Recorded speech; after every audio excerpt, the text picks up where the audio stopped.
¿Cómo va? Bien, vamos a comenzar con esta videoclase, el comentario de la primera de las meditaciones metafísicas cartesianas. Ya les anticipé en el video anterior, recuerdan, que se trata justamente de una meditación. Es una meditación mucho más larga y abarcativa de la que nosotros vamos a leer, ¿no es cierto? Lo vamos a acompañar a René Descartes en una parte de ese proceso de meditación. Las meditaciones habitualmente se llaman metafísicas. El título original de ese libro no fue así. El título original era Meditaciones acerca de la filosofía primera, en las cuales se demuestra la existencia de Dios, así como la distinción real entre el alma y el cuerpo del hombre. Ven que tiene en el título extenso, podrán decir ustedes, la referencia a cuál es la meta del filósofo en ese texto. Demostrar existencia de Dios por otro lado y la distinción entre el cuerpo y el alma del hombre, es decir, básicamente que el alma es inmortal y no muere con el cuerpo. Que en el fondo son dos dogmas, como los trabajamos un poco en la clase anterior, dos dogmas fundamentalmente para la iglesia cristiana, también para el judaísmo, también para el islam, con matices. Bien, las meditaciones se acostumbra a llamar las meditaciones metafísicas por una palabra que el mismo Descartes utiliza en una página de ese libro que es unos años anterior, creo que de 1637, si ahora no recuerdo mal. Recuerdan que las meditaciones son de 1642. En ese libro al que me refiero, que se llama Discurso del Método, hay una página que yo se las mandé por archivo y que la vamos a comentar, muy breve, donde él dice, esas cuestiones son tan metafísicas.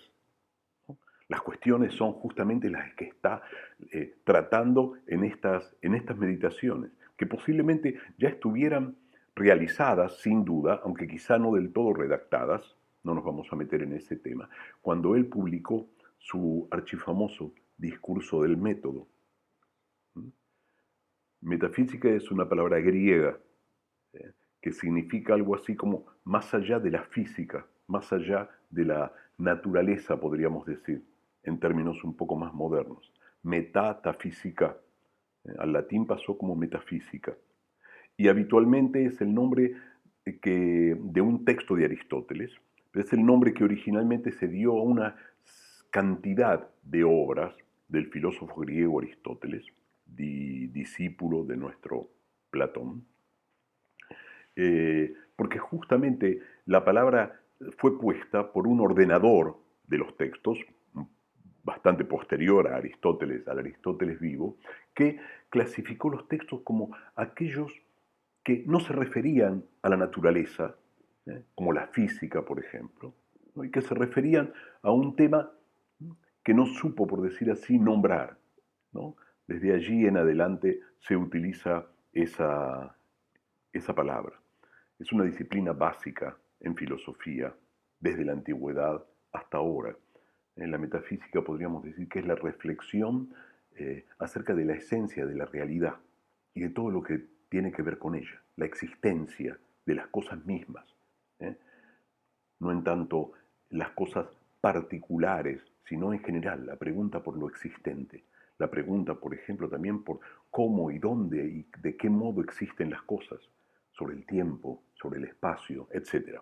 Pero ya lo vamos a ver encarnado en el texto cartesiano, ¿no es cierto? Si bien es una observación por ahí tonta u obvia, la palabra cartesiano, que ustedes habrán escuchado seguramente en el colegio secundario o en algún otro lado, se refiere justamente a René Descartes. Lo que ocurre es que en latín, que era la lengua habitual de la filosofía en la época de Descartes, el nombre de Descartes se decía Renatus Cartesius. Por eso se habla, por ejemplo, del eje de coordenadas cartesianas o algún tipo de referencia a Descartes en esos términos, ¿no? Lo cartesiano. Bien, se trata de una meditación. Se trata de una meditación. Una meditación es, como saben, una reflexión consigo mismo.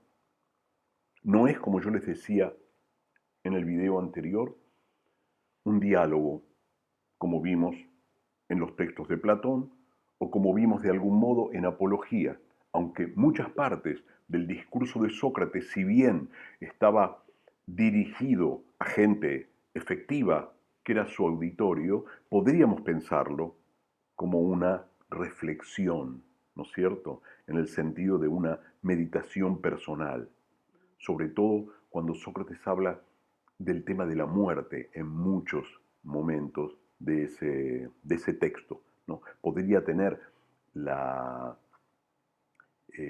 característica de una meditación, aunque siempre Sócrates lo que está diciendo, lo está diciendo de algún modo para persuadir, para convencer, para decir algo a alguien. En este caso, no. Como yo les decía también, nosotros vamos a ser los espectadores de esta meditación, pero no vamos a participar en ella, o sí vamos a participar pasivamente. Porque si bien la meditación es algo personal, no es en este caso lo que nosotros llamaríamos algo subjetivo, como una reflexión, ¿no?, íntima y que solo tiene vigencia para mí. No, Descartes pretende que la validez de esa meditación sea para todos, universal. ¿Por qué? Como lo dijo en la dedicatoria, porque todos tenemos inteligencia, entendimiento, razón. Y si uno conduce esa inteligencia y esa razón adecuadamente, con claridad, con evidencia, con certeza, podemos llegar a los mismos resultados todos, todos. La razón, disculpen que vuelva tanto a la clase anterior, es para Descartes un don universal, a diferencia del de la fe. Tengan presente eso, que ya lo reiteramos. Si ustedes leyeran la primera frase del discurso del método, algo que no está en los textos que les di, Descartes dice, la primera frase, dice, el sentido común es la cosa mejor repartida del mundo. ¿No? ¿Qué está diciendo? Todos tenemos por igual esa cosa que llamamos inteligencia o entendimiento o razón. Por supuesto que no todos la conducimos por el mismo camino, porque si no, no habría errores, no habría verdades, falsedades, etc. Pero todos disponemos de ese don. Bien, entonces, ese es un aspecto. La meditación, podríamos decir, es un diálogo consigo mismo. Pero otro aspecto muy importante, que inmediatamente vamos a verificar siguiendo el texto, es que la meditación no tiene que ver con el hacer, la práctica, los hábitos o las costumbres, por decir así, ¿no? Aquello que yo voy a decidir ahora. No, tiene que ver con una materia propia del pensamiento.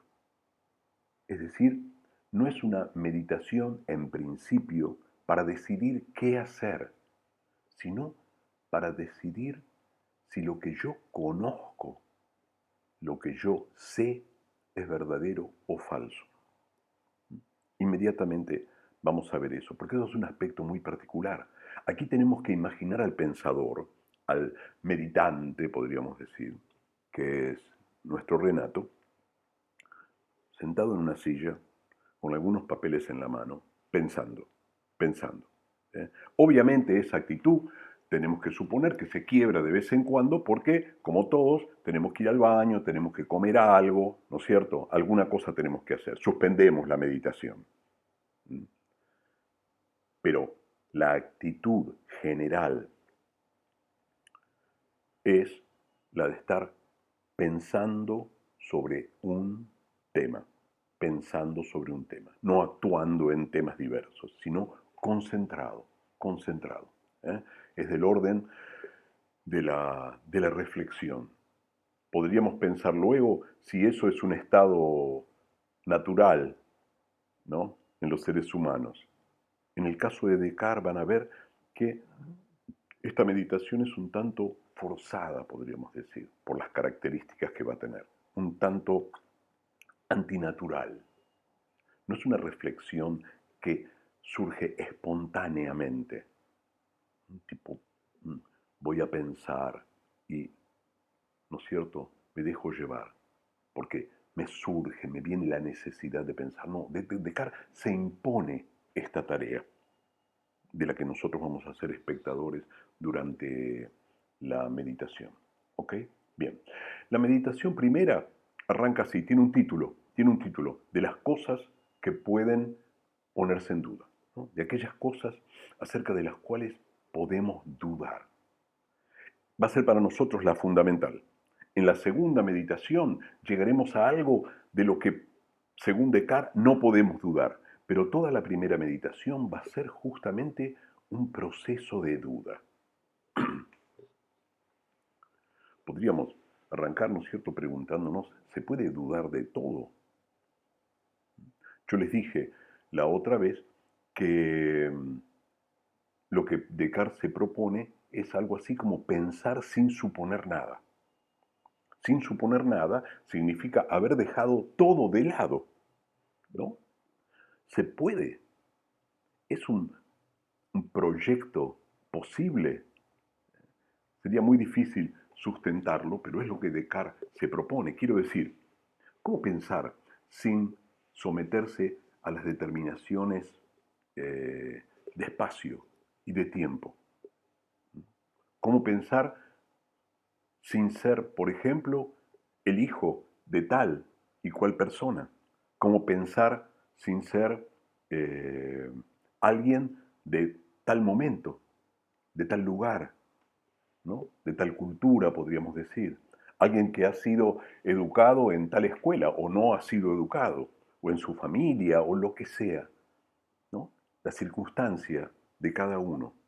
Podemos desplazarla y liberar, fíjense la palabra, ¿no?, liberar al pensamiento de todo eso que trae consigo, todo eso que trae consigo.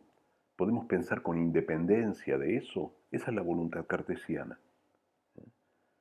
Él no apunta tanto en este sentido. Él quiere desembarazarse justamente de los conocimientos que fundan al mismo tiempo otros conocimientos. Recuerdan la imagen de el edificio de los conocimientos. Es decir, quiere justamente poner, digamos, en crisis,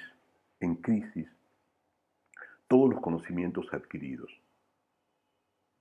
Van a ver inmediatamente que no lo va a hacer uno por uno, porque es una tarea imposible, sino que aquello sobre lo que va, aquello que va a criticar, aquello que va a criticar, son justamente los fundamentos de ese conocimiento. ¿Saben de dónde viene criticar o poner en crisis? De un verbo griego que es el verbo crineo, que significa tamizar, ¿no? Hago así porque, bueno, un tamiz, como si fuera para limpiar la harina o limpiar algún tipo de cereal o la arena, ¿no? Un tamiz, que es algo que deja pasar algunas cosas y otras no, las retiene, para que las tiremos o para que las elijamos, justamente las cosas que el tamiz retiene, ¿no? Cribar, ¿no? Un tamiz se puede decir también una criba, que viene de ese verbo. Una crisis, una crítica, como cuando decimos en la historia, por ejemplo, que son los momentos de crisis. En los momentos de crisis es donde algo queda y nace otra cosa nueva. O algunas cosas pasan y otras no, desaparecen para siempre o se transforman en pasado de algún modo. Entonces, en este sentido, Descartes va a cribar, a tamizar sus conocimientos. De entrada nos va a decir que tiene una sensación que nosotros podríamos llamar una vivencia, algo personal, podríamos decir, de la incertidumbre de los conocimientos que él posee, que son muchos, por cierto. Ya creo haberles dicho que es una de las personas, lo decimos de un modo de fábula, digamos, que más sabe en su época. Es un matemático, un geómetra, un óptico, un físico, un anatomista también, podríamos decir. Esa sensación que él tiene, nos dice, ni bien arranca el texto, lo lleva justamente a una interrogación acerca de la verdad o la falsedad de todos sus conocimientos. Y inmediatamente nos dice que cree que ha llegado el momento de pensar acerca de la verdad o la falsedad de esos conocimientos, pensar acerca de esos fundamentos. Nos dice, de un modo muy singular también, que ha llegado a un momento, podríamos decir nosotros, de cierta serenidad espiritual, ¿no? Si lo leen con atención, pero que creo que lo tengo aquí presente, fíjense que dice, eh, así pues dice, ahora que mi espíritu está libre de todo cuidado, habiéndome procurado reposo seguro en una apacible soledad, me aplicaré seriamente y con libertad a destruir en general todas mis antiguas opiniones. Fíjense, ¿no? Dice, mi espíritu está libre de todo cuidado. ¿Qué significa eso? Y no estoy preocupado por el dinero, no estoy preocupado por la comida, no estoy preocupado por mis hijos, no estoy preocupado, etcétera, etcétera, etcétera. No tengo la cabeza llena de preocupaciones y no estoy concentrado en esto. ¿Mm? Podemos pensarlo nuevamente en el esquema del prisionero cavernario que está preocupado por las tentaciones, podríamos decir, o los requerimientos del ámbito visible, ¿no es cierto? Dice, tengo un reposo seguro en una apacible soledad. Ven que la meditación es algo que se produce en soledad. Hay algo de la reclusión también. ¿eh? Bien, entonces va a atacar eso. ¿Y cuál es esa tarea que se propone? Ya la encuentran desde el primer eh, párrafo de la meditación, ¿no? Fíjense que dice, la tarea de deshacerme de todas las opiniones a las que hasta entonces había dado crédito. Dejar de lado, deshacerme. Ahora vamos a ver en qué consiste ese ejercicio, ¿no? Después, inmediatamente, en el otro párrafo, es más duro, dice destruir, ¿no? Destruir las antiguas opiniones. Esa es la palabra que usa para todos sus conocimientos que va a poner en crisis. Destruir mis antiguas opiniones. Bien, ¿cómo va a hacer esto? Pues bien, va a considerar como falso todo aquello que se presente a su espíritu, a su espíritu, como teniendo una duda, una duda. Es decir, todo lo que se presente a su espíritu como dudoso, como incierto. Mejor, todo lo que presente una mínima posibilidad de dudar de ello. ¿Qué significa esto? Que hay cosas que son ostensibles, claramente falsas. Si yo, como les decía la otra vez, me doy vuelta, miro la pared y digo, la pared es negra, porque tengo en contra el testimonio de mis ojos, ¿no? Pero hay otras cosas que no son tan fáciles de dirimir, son verdad o falsedad. Pues bien, Descartes dice, todos esos conocimientos, en la medida en que yo pueda sembrar en ellos, en la medida en que yo pueda encontrar en ellos el menor motivo de duda, y tengan bien presente esto de el menor motivo de duda, la más pequeña duda. Bueno, se trata de una gran duda. los voy a considerar falsos. Aunque sean muy verosímiles, aunque se presenten en mi espíritu como muy verdaderos, pero si encuentro esa fisura, ese rasgo dudoso, por el momento los voy a rechazar. Fíjense que es una actitud forzada, ¿eh? Es una actitud provisoria, además. Y es una actitud, insisto, que tiene que ver con el ámbito de la reflexión, no con el ámbito de la acción. Les doy un ejemplo. Estoy yo meditando, ¿no es cierto? Con Descartes, sin Descartes, estoy meditando aquí, en soledad. Ahora los tengo a ustedes acompañándome. Pero de repente tengo hambre, ¿no es cierto? Y decido que tengo que ir a la heladera o a algún lado de la cocina a buscar algo para comer. Pero yo inmediatamente digo, pero me nace la incertidumbre. ¿Tendré algo para comer? Lo lógico sería que me levantase y que fuera a ver si lo tengo. Pero entonces la duda se me impone y digo, pero ¿hay efectivamente algún lugar para buscar algo para comer? La heladera, que solía estar aquí a unos metros, ¿no?, a mi derecha, ¿estará allí? ¿O eso que veo y que le llamo heladera, no será una ilusión? Etcétera, etcétera, ¿no es cierto? Estoy jugando frente a ustedes. Quiero decir, esta actitud es, como les digo, de duda, absolutamente o antinatural, porque si yo comienzo a pensar y a encerrarme en la meditación, me voy a morir de hambre. No voy a poder determinar mi acción, ¿no es cierto?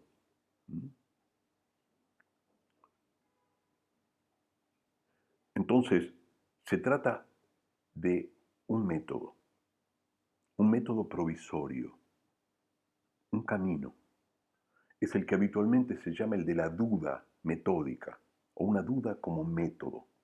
Voy justamente a rechazar como falsos todos aquellos conocimientos que a mi espíritu, frente a mi espíritu, a mi entendimiento, a mi inteligencia, presenten, se presenten como dudosos o presenten una mínima duda. ¿Ok? Inmediatamente Descartes va a decir, bien, no voy a dudar minuciosamente de cada uno de los conocimientos que tengo, porque si no sería una tarea de nunca acabar. Voy a dudar de aquellas facultades que son la base de mis conocimientos. ¿Cuáles son esas facultades? Las que hemos visto ya en Platón, al menos dos de ellas, las fundamentales. ¿Recuerdan la distinción entre ámbito visible y ámbito pensable? ¿No? Hay cosas que se nos hacen presentes a los sentidos, fundamentalmente a la vista en el caso de Platón, ¿no? Y hay cosas que se nos hacen presentes solo al pensamiento.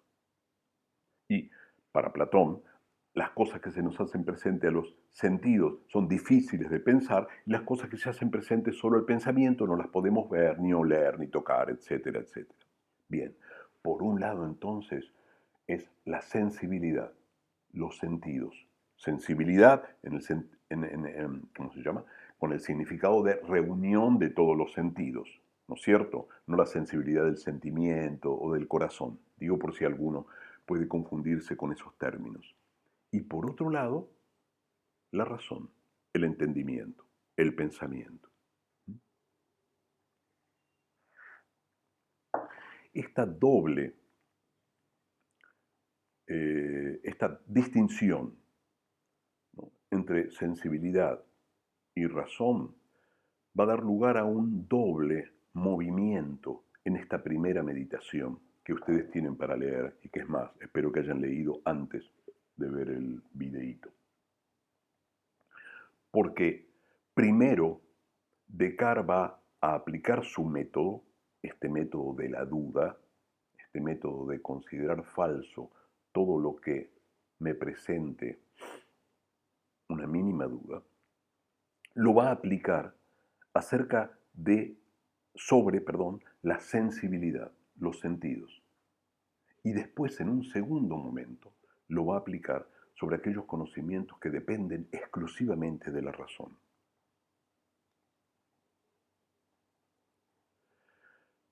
Descartes, como ya lo sabemos por haber visto la dedicatoria, confía en la razón. Es justamente lo que se va a llamar históricamente un racionalista, ¿no? Y el movimiento prácticamente que él inicia es el que se llama en la historia de la filosofía el racionalismo, ¿no? Aquellos seguidores cartesianos inmediatos como Spinoza o Leibniz, ¿no? Son los que se consideran filósofos racionalistas.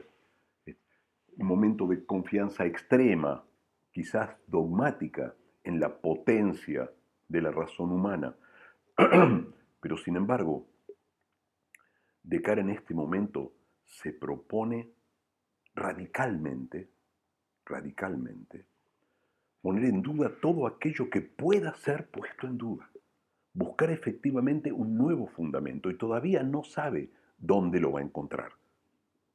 Fíjense que proponerse eliminar y considerar como falso todo aquello que podemos poner en duda es un método que solo se va a detener cuando encuentre algo de lo que no se puede dudar. Algo de lo que no se puede dudar, aquello de lo que no se puede dudar, Descartes lo va a llamar lo evidente, lo cierto, ¿no? Es decir, lo dudoso, lo incierto por un lado y lo cierto, lo evidente por otro. ¿Qué es lo evidente en términos cartesianos? Aquello que se presenta en mi espíritu inmediatamente, ¿no? Aquello que inmediatamente nosotros decimos, eso es verdad. Como cuando digo, por ejemplo, eh, todo es igual a sí mismo, o cada cosa es igual a sí misma, ¿no? El principio de identidad. Uno lo escucha y dice, ah, sí, ¿no? Parece que no podríamos dudar de ese conocimiento. Ese es el criterio. Cuando aparezca un conocimiento de ese tipo, este método se va a detener. Comencemos entonces. Primero va a dudar de la sensibilidad, después va a dudar de el entendimiento. En el texto que ustedes tienen de apoyo, que es ese capítulo del libro Principios de Filosofía de Adolfo Carpio, estos dos movimientos los van a tener distinguidos como la crítica del conocimiento sensible y la crítica del conocimiento racional. ¿Eh? Vamos a seguir ese esquema. Yo no acostumbro en general llamarla crítica, pero ya les he dicho por qué al principio se trata de una crítica, ¿no? Van a ver aquí también cómo las cosas están formuladas de modo argumental. Primer paso. Descartes va a decir, arranca así, de inmediato, en el tercer párrafo de la meditación. Descartes va a decir, casi todo lo que conozco me ha llegado a través de los sentidos, o lo sé por los sentidos. Primera afirmación. Van a ver que tiene una forma de argumento. Segunda, sin embargo, a veces los sentidos me engañan. ¿Qué significa esto? ¿No? Esta segunda afirmación, a veces los sentidos me engañan. Que puedo equivocarme con la sensibilidad. Puedo mirar y decir, ahí viene mi amigo. Ah, no, me confundí. Es decir, los ojos, ¿no?, a cierta distancia me pueden dar una información que inmediatamente se transforma en otra o lo que sea. ¿Eh? O una temperatura. Tomo una cosa y digo, está muy caliente. Ah, no está caliente. Supónganse, pavadas. Todo viene de los sentidos, a veces los sentidos me engañan. Tercera observación. Razonablemente no puedo confiar en aquel que me ha engañado al menos una vez. ¿Se dan cuenta? Allí está el mínimo de la duda. Los sentidos a veces me engañan, o sea, al menos me han engañado una vez, por lo tanto, no puedo confiar en ellos. Es una conclusión tremenda, es una conclusión radical, excluirlos simplemente porque a veces, en alguna oportunidad, me han engañado. Se dan cuenta qué platónico es esto, ¿no es cierto? Porque Platón, recuerdan, era arrancar los ojos del ámbito de lo visible y dirigirnos hacia la idea del bien. Aquí en Descartes no parece tan radical. Si lo hubiéramos visto más en detalle en Platón, tampoco lo sería así, pero él está diciendo, por el momento dejemos los sentidos de lado. Se comprende, es el primer movimiento, quizás el más fácil por la historia misma de la filosofía que depende mucho de Platón. Es decir, los sentidos no son una fuente confiable de conocimiento, ¿se dan cuenta? Pero inmediatamente Descartes hace lo que podríamos llamar un contramovimiento. Se presenta una objeción a eso mismo que él ha dicho. Él ha dicho, no podemos confiar en los sentidos. Pero, ¿cuál es ese pero? Yo estoy buscando algo en lo que pueda confiar. Es decir, algo que se presente con inmediatez a mi espíritu como evidente. Voy a barrer tan rápido con la sensibilidad, porque podríamos decir, ¿quién me puede negar que yo tengo un mate en la mano, que el mate está tibio, estoy sintiendo una bombilla en mi boca, etcétera, ¿no? O que tengo manos, que las veo, que las toco, que me tocan la cara. ¿Puedo dudar de eso? No es como enormemente evidente. Puedo dudar, como decía ¿cómo se llama? En el ejemplo, de ciertas cosas que percibo a la distancia o que percibo en la inmediatez, pero enseguida puedo corregir. Descartes dice, quizá sería una locura dudar de la sensibilidad de ese modo. Y me tendría que considerar como aquellos locos, dice, que creen que tienen el cuerpo de vidrio o creen que son reyes cuando en realidad son, ¿no?, pobres. Léanlo con mucha atención, porque esta comparación con la locura nos está diciendo, ojo, que los estoy invitando a un proceso de meditación que les puede parecer bastante loco, porque no es común este camino, se separa de la acción cotidiana, de la realidad de todos los días.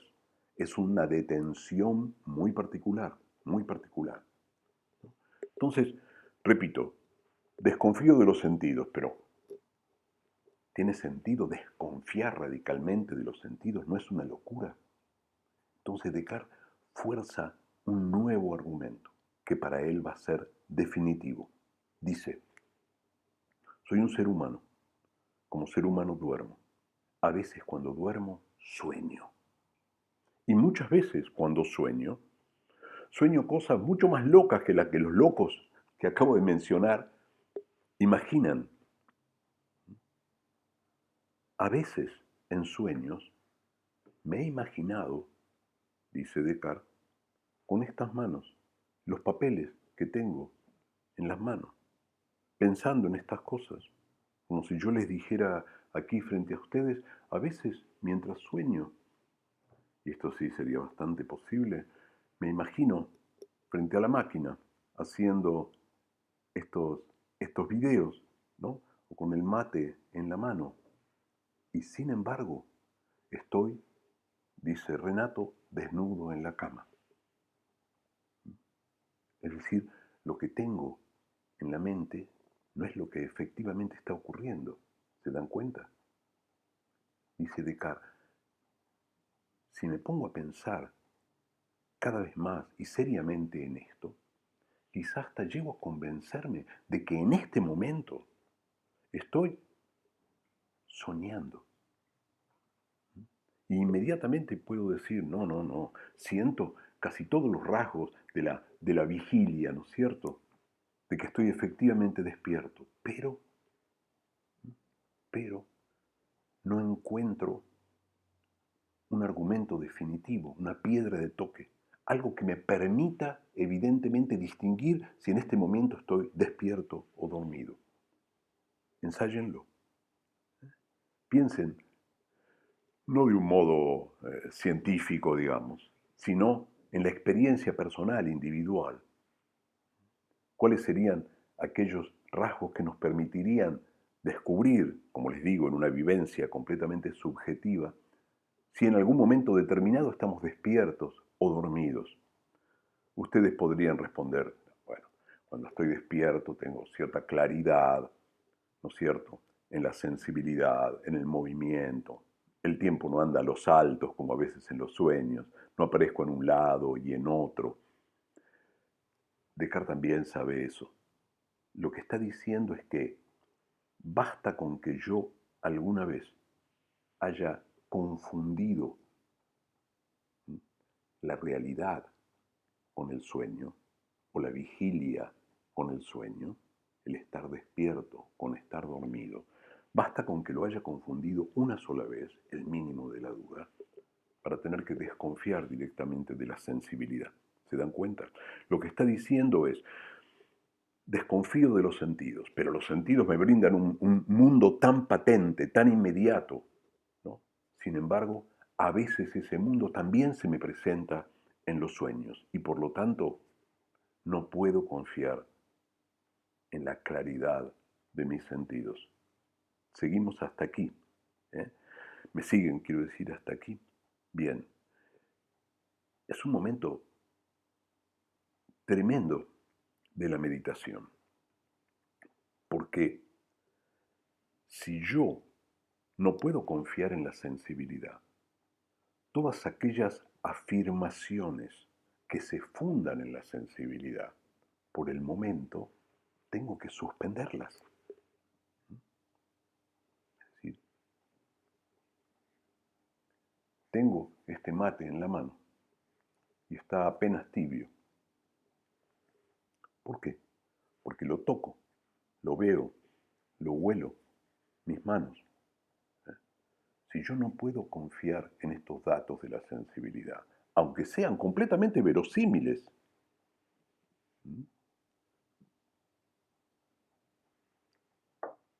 el mundo, la existencia del mate y de todas las otras cosas que entran a través de mi sensibilidad queda suspendida. ¿Se dan cuenta? Frente a mis ojos, frente al tacto, se sigue haciendo presente. Yo siento, veo esas cosas, pero sin embargo no puedo afirmar nada con certeza acerca de ellas. No puedo afirmar la existencia del mate, no puedo afirmar que sea verdadera o no su temperatura, su olor o su sabor. Y en segundo término, no puedo afirmar tampoco la existencia de mi propio cuerpo con el que yo percibo el mundo. ¿Se dan cuenta el momento tan radical que, ¿no es cierto?, que ocurre en el horizonte de mis conocimientos si yo suspendo la sensibilidad? Si yo hago, como en la alegoría de la caverna, ese despegar del mundo sensible y miro hacia el otro lado. Y aquí no estoy encontrando nada en el otro lado. Voy a seguir este proceso de duda.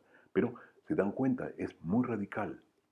De repente el mundo y mi lugar en el mundo, que está ocupado por este cuerpo que al mismo tiempo es la fuente con la que yo percibo el mundo, queda suspendida, entre paréntesis. ¿eh? Insisto, entienden cuál es el resultado de la duda. Yo sigo viendo, yo sigo oyendo, yo sigo tocando y percibiendo con la sensibilidad. Lo que no puedo es considerar que eso me brinda un conocimiento cierto. Estoy dudando del mundo en tanto objeto de conocimiento. Por eso, Descartes va a decir más de una vez, y presten atención cuando lo dice, por el momento sigo adelante porque no estoy en el ámbito de la acción. Porque se dan cuenta que dudar de la existencia del mundo para la acción, para lo que tengo que hacer, o quiero hacer, o me obligan a hacer, o tengo el deber de hacer, etcétera, etcétera, ¿no? Para el ámbito, si quieren, moral, dudar del mundo es radicalmente un verdadero problema. ¿Por qué? Porque tengo que tener una confianza mínimamente natural en el mundo, en mi cuerpo también, para realizar cualquier acción, ¿no? Como esta, por ejemplo, de estar hablando, ¿no es cierto?, allí. De algún modo confío que algunos de ustedes son seres efectivamente existentes, ¿no? En este caso de la virtualidad la cuestión es mucho más complicada, porque si estuviéramos en una clase yo les podría decir, acercarme y decir, los toco, ¿no? Los veo, los huelo, los oigo, pero aquí todavía es mucho más mediado, ¿no es cierto?, por la tecnología y un montón de otras cosas, eh, francamente, bastante irreales. Pero se dan cuenta que el mundo se cancela en ese sentido. Descartes, por un momento, dice entonces, bien, todo lo que percibo podría ser un sueño. ¿Qué es un sueño? ¿No? Imaginemos que es, dice él, como la tarea de un pintor, de un pintor, ¿no? Es decir, alguien que compone imágenes. Todo lo que está compuesto de elementos, dice Descartes. Entonces, yo puedo dudar de no tener cuerpo, pero es muy difícil dudar, por ejemplo, de no existan las manos, o el rostro, o los ojos, ¿no?, la nariz, o las orejas. Sin embargo, podría ser que mi imaginación fuese tan extravagante para que esas cosas no existiesen. Si fuese así, de todos modos, tendría, dice él, que haber ciertos elementos mínimos con los cuales la realidad se componga, ¿no? Tengan cuidado con este texto, con este momento del texto que trato de comentarles, porque él va a decir, aún el pintor más loco, ¿no?, y más delirante, tiene que tener en cuenta para trabajar los colores. Y a veces es un texto que los puede llamar a cierto engaño, porque por un lado les está diciendo, desconfiemos de la sensibilidad, y por otro lado está diciendo, debe haber por lo menos cosas muy elementales, como los colores, ¿no? Y uno dice, bueno, pero si no hay sensibilidad, los colores, ¿no? ¿Cómo? Sin embargo, no es eso, no es ese el tránsito que está tratando de hacer, sino que está tratando de decir que uno puede desconfiar en general de casi todas las cosas compuestas que se presentan a nuestra sensibilidad de un modo complejo. La realidad se presenta a nuestros oídos, a nuestro tacto, a nuestro olfato, a nuestra vista, ¿no? Se compone de muchas perspectivas, muchas facetas. Sin embargo, de eso que es tan incierto, debemos rescatar algunos pequeños elementos que se presentan en mi espíritu con cierta certidumbre. Por ejemplo, los cuerpos, diría Descartes.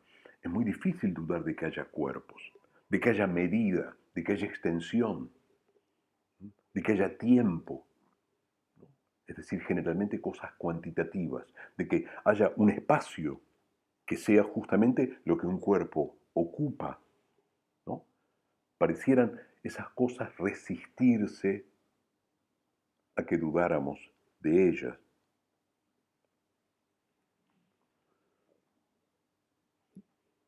Descartes va a decir, hay por eso ciertas disciplinas cuyos conocimientos son bastante inciertos, como por ejemplo la medicina, la física.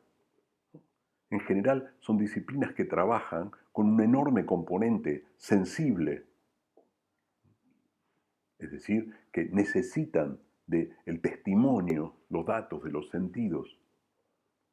Sin embargo, hay otras que no, que trabajan con objetos más elementales, de los que ni siquiera a veces se preguntan si existen o no, como las cantidades. el número, las formas de la geometría, como la matemática y la geometría. Y Descartes dice, aunque estuviese dormido, 3 más 2 siempre van a ser 5. Y el cuadrado siempre va a ser una figura de 4 lados. ¿Se dan cuenta de la maniobra? Él dice, la sensibilidad de última nos puede presentar el mundo como un sueño. Y en ese sentido no podemos confiar en él, o podemos confiarlo del mismo modo que confiamos en el mundo de los sueños. Cuando hizo esa movida, todo se transforma en algo que puede ser propio del ámbito de los sueños. ¿Se dan cuenta? Es decir, ¿qué es el ámbito de los sueños? Algo que se juega en la intimidad de mi pensamiento y que no responde a ninguna realidad exterior. Ahora, ¿qué está diciendo?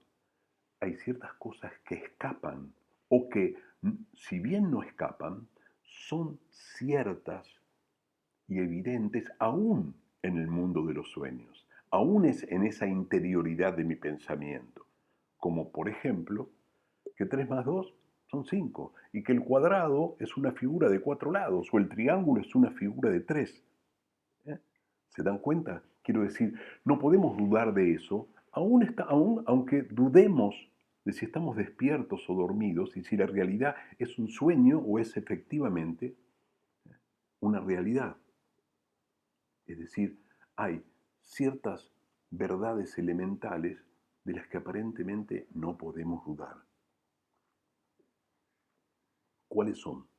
Aquellas que están fundadas exclusivamente en nuestro pensamiento, en nuestro entendimiento, en nuestra razón. Estos términos los uso de un modo equivalente al nivel que estamos desarrollando el tema. Bien, sin embargo, Descartes va a seguir adelante con el proceso de duda. Descartes va a ir más lejos, va a buscar argumentos para desconfiar también, dudar también de este tipo de conocimientos como 3 más 2 es 5, 2 más 2 es 4, digamos, ¿no? Como decimos habitualmente, o el triángulo es una figura de 3 lados. Aún va a encontrar argumentos para dudar de estos conocimientos y seguir adelante en eh, en este proceso de duda. Es decir, va a aplicar su método de duda ahora en un segundo movimiento, que es el que refiere a la razón o al entendimiento, a esos conocimientos que tienen que ver con la razón o el entendimiento. Bien, en un nuevo video, pues me estoy quedando sin luz, así que mañana seguramente les hago un nuevo video. Estamos a la mitad de la primera meditación, quedó un poquitito largo esto, para terminar con la primera meditación, o quizás terminemos con la primera meditación y sigamos, ¿cómo se llama? Y continuemos y terminemos con la segunda. Lean bien el texto y por lo menos lleguen hasta el final de la primera meditación, que va a culminar justamente con la duda acerca de los conocimientos que están fundados exclusivamente en la razón, no ya en la sensibilidad. Bien, hasta aquí por el momento.